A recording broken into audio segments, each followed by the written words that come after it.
NASA's Glory mission offers the potential to dazzle us with discoveries of our home planet's climate.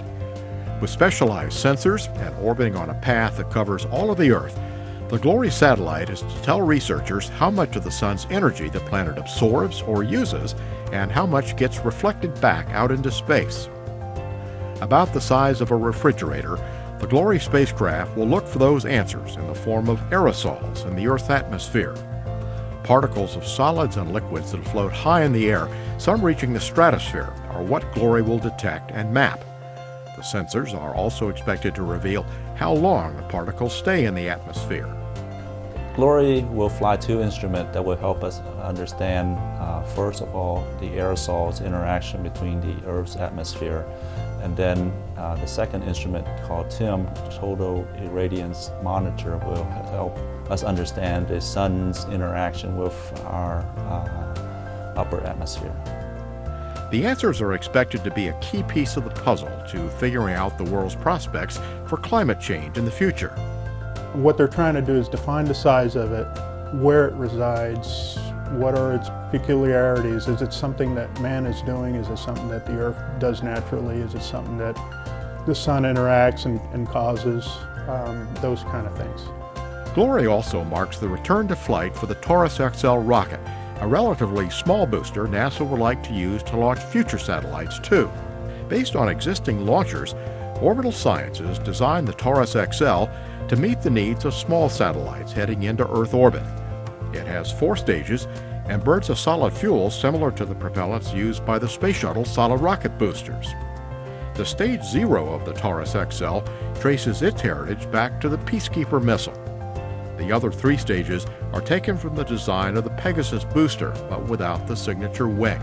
The vehicle is very similar to the Pegasus XL vehicle minus the Stage 0, and the first stage doesn't have a wing. A Taurus XL was launched in February 2009 to lift the orbiting Carbon Observatory, but the payload fairing protecting the spacecraft during the first part of the launch did not separate as it was supposed to. The spacecraft did not reach orbit. Glory's going to do some fantastic stuff as far as mapping out aerosols in the atmosphere. It's also a groundbreaker in that this is the first flight after a failure of the Taurus XL vehicle, and so we're excited to be doing this. Glory just happens to be the science that we're taking up with us this time. When the orbiting Carbon Observatory mission did not achieve orbit, the launch team set out to determine what happened, a task made more difficult by the fact that they did not have the failed pieces to examine.